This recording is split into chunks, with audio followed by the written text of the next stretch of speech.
Since you announced my name, I seem to have lost half the crowd, right? So that's great because only those who are interested in listening, I guess, are there. Only startups are there, and that's really what I want to do. I want to talk to startups. Well, actually, what I want to talk about is what pretty much is the title of the book that I recently published, and it is called Just Aspire. The whole idea behind this book was fundamentally to tell entrepreneurs and startups that what is more required is A is greater than R. My guru, Dr. C.K. Prahlad from Michigan University, taught me that A is greater than R. And what does it mean? What does it mean to startups and entrepreneurs? A stands for aspiration and R stands for resources. So he always used to say that if you have the aspiration, resources happen. And that's exactly the story of HCL. When we started in 1976, we had 1.86 lakhs. We needed a license to make computers, and there were nothing called angels, there was nothing called VCs, there was nothing called startups. So when we went to a bank, they said, "Who the hell are you?" And there was no question of getting money from anybody. So those are the kind of circumstances we started with. And really, the challenge was that we didn't have a license. So we started a little marketing company to gather some cash. And in the meantime, we started looking at how to find a license. When we went to the government, they said, "Yeah, you're too young, we cannot give you a license." So as we were developing the marketing company, we sort of found out that UP government was sitting with a license and they didn't know what to do with it. So we went to them and formed a joint sector company, and that became Hindustan Computers Limited. The second challenge that we had was that we definitely wanted India in our name. So we wanted the name Hindustan. And if you are so young and so small, Hindustan was not given. It was only given to large companies, it was given to public sector undertakings.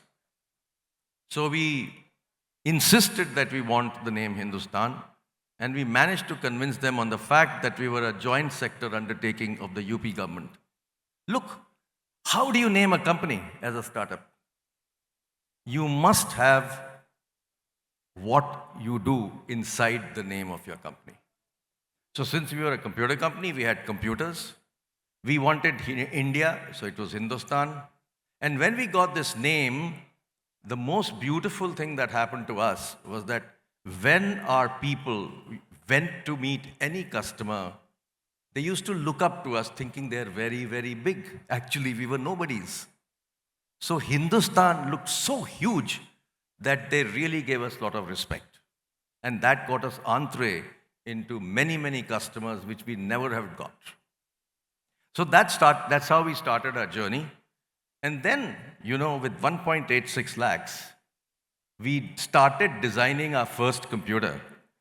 And that was meant for engineers and scientists. And we figured out that we really won't last 1 year till the product is ready. So we decided to do something very, very audacious. We created a beautiful brochure for our product. We trained our salespeople of how to sell a product without a product. I don't know of any other company that's ever done it. And that's how audacious we were. And we went to, my co-founder, Arjun, he went to IIT Kharagpur, who was there, that's where he studied. And he said, "I will get the first order." He got the first order without a product. And then we never saw the end of that. We saw many, many orders without a product. Parallelly, we wanted to hire the best in the country. So we went to IIM Calcutta, and we wanted to hire 5 people from there.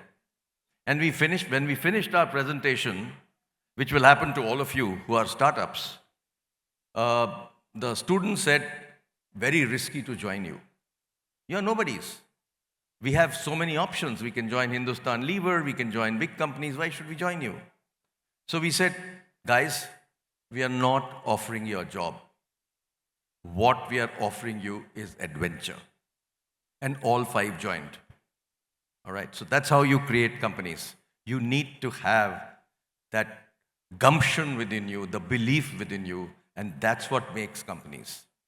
Passion is what drives companies. Okay? So that's how we started. And I must tell you, in 10 years of our starting, we became the #1 computer company in India. So that's how we grew. And that was our phase 1 of growth when we created a very large hardware company. And as we were growing, we decided that we needed to look at other countries also. So we went to Singapore, we went to Malaysia, and then we started to manufacture our computers in America. We set up a subsidiary in Silicon Valley. Now, can you imagine an Indian company going to America to sell hardware? And we are talking about 89, 90. So that's how we created this company. Now, as we started to grow, our challenge was that we had originally started with hardware, and we were far behind the Wipros and the Infosys of the world. So we said we needed to do something different. So we went for a listing on the National Stock Exchange in the year 2000. And when we were going for a listing on the National Stock Exchange, our bankers said, you guys don't have enough backlog to get a good valuation. So what do? You can't create backlog overnight. And we wanted to go for a listing in the next 8 to 12 months. So again, we took a very different approach. You must have heard of employee stock option programs, right? Everybody? Hey, nobody's talking. Yeah. So if you've heard of employee stock option program, we created something called the customer stock option program. So we went to about 12 customers and we said, okay, if you give us a $75 million order, we'll give you a part of the company. And when we go for a listing, you'll recover whatever you spent. And so we got 6 customers signing up $75 million orders. And that made our IPO very, very successful. We were 23 times oversubscribed. And after that began the next innings for us. We got the money. Now we needed to do something with the money. So what we started to do, since we were so far behind in software, we decided that we will go and buy a lot of companies. And over the next 5 years, we bent and bought close to 17 companies. I was with my co-founder, Shiv Nadar, sitting in Beijing Olympics. And he suddenly gets a call. And in that call, he says, we lost something big. I said, what happened? He said that we had bid for a $800 million company in the UK, and pound company in the UK, and Infosys has bought it. So what do? We lost a great opportunity. But we were not to, sit down and cry. So we decided to do again something audacious. We outbid Infosys. Thank God Shibu is not here. He would have killed me. So that's how we got that company. We had the gumption to do that. So it's all about trying to be different, trying to do things differently, and differentiating yourself. That is what is essential. We created many new businesses. We became the largest distributor of Nokia in this country. We had an 8,000 crore business which we started from scratch. Okay, so these are the kind of things that we did. And then we went and bid for the National Stock Exchange satellite network. We never knew what is satellite. But we said, we'll learn it. So we created a satellite plan, went and presented to Mr. Manmohan Singh, and we got that deal. And we then started managing National Stock Exchange uh, whole installation through satellite. And that is where we learned how to do infrastructure management. Sitting in Noida, we could manage the full network of the National Stock Exchange. That resulted in HCL becoming a very large global infrastructure player. From there, we learned and created a global business. So that's how we started to do many, many new things. And this whole thing that I tell startups is, don't be me too, always have differentiation, innovate all the time, and please do not think the way the new generation thinks. The new generation thinks all the time about work-life balance. To me, that is real bullshit. Okay? Don't even talk about it. Because if you love your work, what's the difference between work and life? Right? You must love your work. Why are you doing what you're doing? If you don't like what you're doing, don't do it. So, this whole bullshit about work-life balance has to be removed from our head. And the other thing that I think I want to tell you, why it's essential as a startup to work 28 hours a day. When poor Narayan Murthy wrote about it, he got hammered on social media. And don't hammer me, please. So I say, you work 28 hours a day. What are you doing? You're actually working for yourself. And why shouldn't you? That's what startups are all about. If you don't work hard, you won't succeed. And look at where we are as a country today. We are today stuck in the middle income trap. What does that mean? What that means is that as a country, per person, we make $2,700. That's it. Of course, our denominator is very high, number of people, obviously. But look, Thailand is ahead of us. Korea is ahead of us. China, of course, is ahead of us. But why should Thailand be ahead of us? What is it that we are not doing right is something that we need to think about.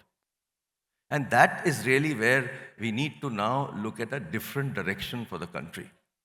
And in my book, in my new introduction that I've written for the student edition, which is a paperback, it's available here, by the way, somewhere, I don't know where. So in that, I write about how India must move from services to being a product nation. And this is an essential change we need to make in this country. Today, if you look at services, there are serious headwinds to services today. AI is happening, automation is happening. Last 1 year, 100,000 jobs have been lost in software. More and more job losses are coming up all over the world. India will innovate and maybe not lose so many jobs in software, but it's a big challenge. So as a country, for us to move forward from that middle income trap of $2,700, we now need to become a value-added country. We need to become a product nation where we design and manufacture our own products. Today, China is where it is because they've invested in R&D. In our country, we do not invest in R&D, we do not invest in design, and therefore we are where we are. You know what our thinking is today? Our thinking is, let me go and pick up that product from China. No need to design. I'll put my logo on it and sell it. Hey, how much margin do you make when you do that? 6%, 8%, 10%, whatever. You're a trader. With our brains, and I always tell everybody in the world that the Indian brain is the best in the world. So if we are the best brain in the world, why the hell are we just traders? Why don't we design our own products? And that is the change that the country has to bring. And a group of us got together and we said, we are going to go and talk to the government and tell them this is what we should be doing to change this country. Now, when I sat down today with Startup Kerala and I discovered that you have a wonderful location in Cochin, we actually have a lovely village where you actually make products.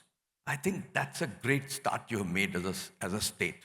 But you need to expand it, you need to scale it, you need to make it very, very big. You need to have close to 5,000 startups making products.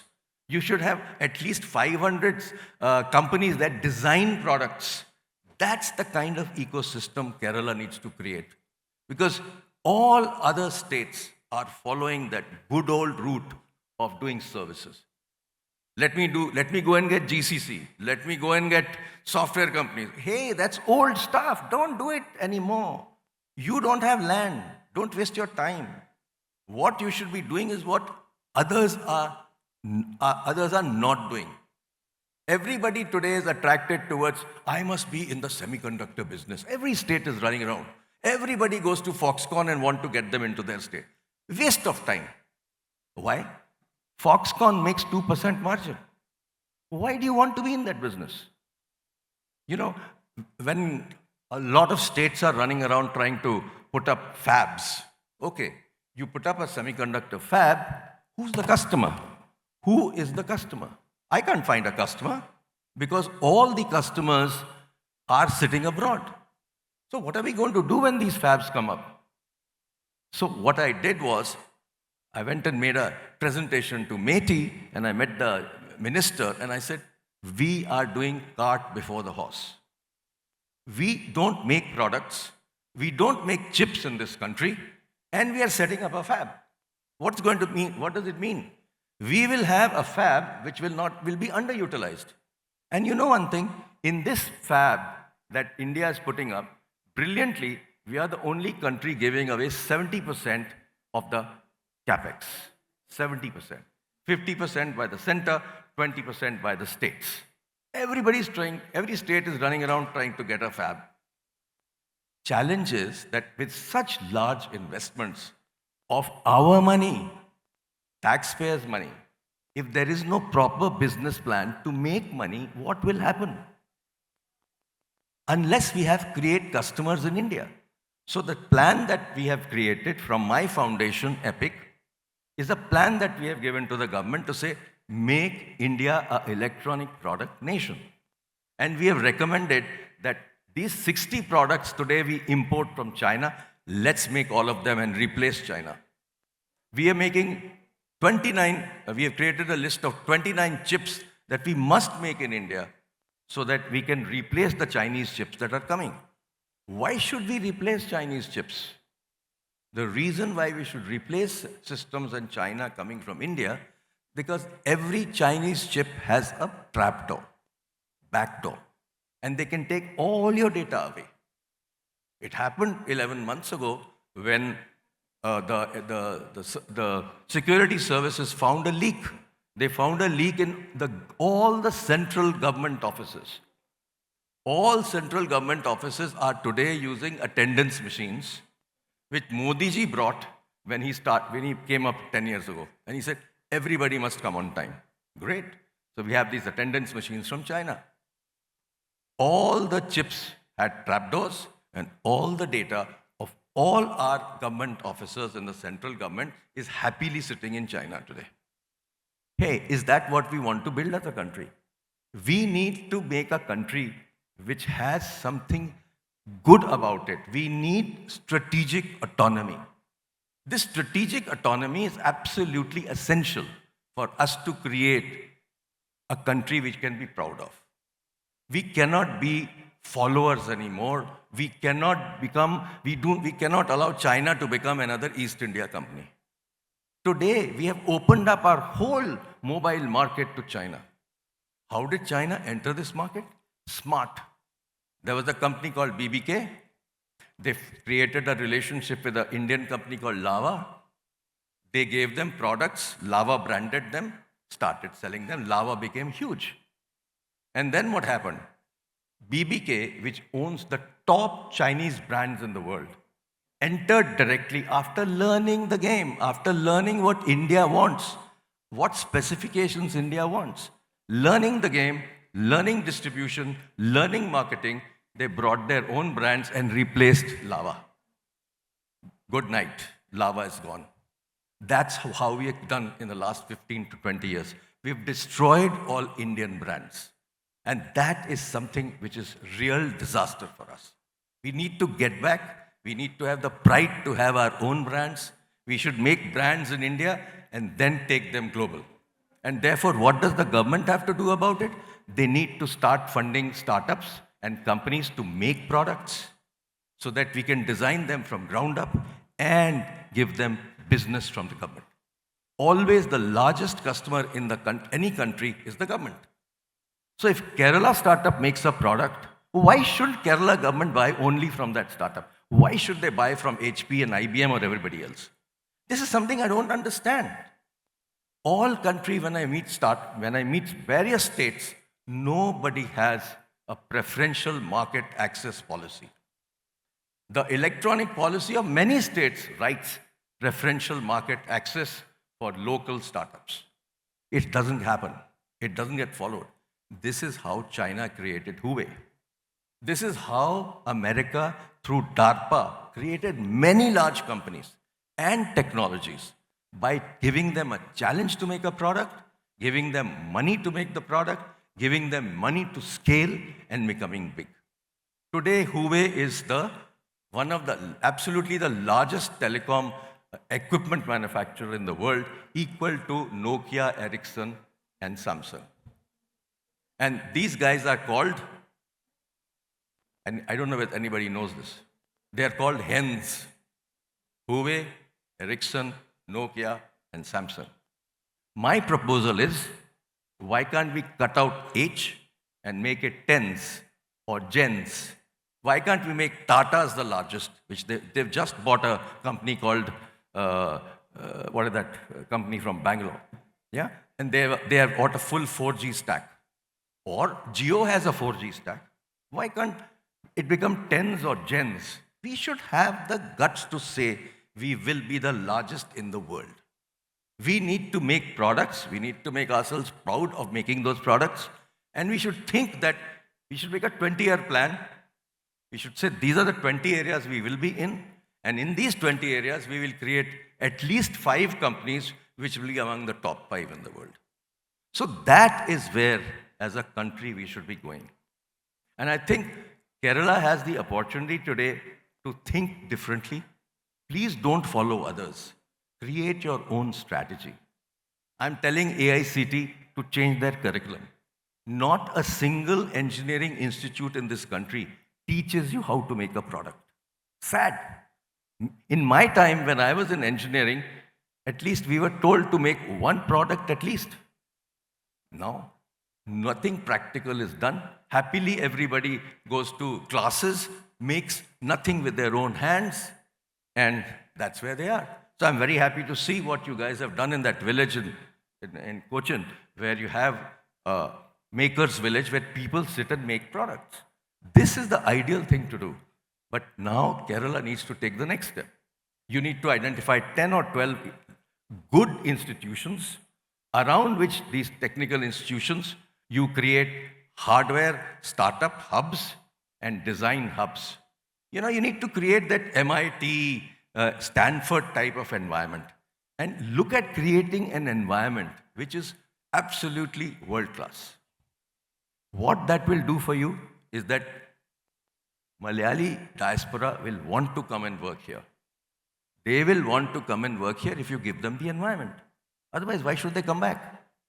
So this is where we need to think differently. We need to change, and we need to create a completely different India, which is totally product-oriented and which does not do this. Today, we are the largest manufacturer of phones.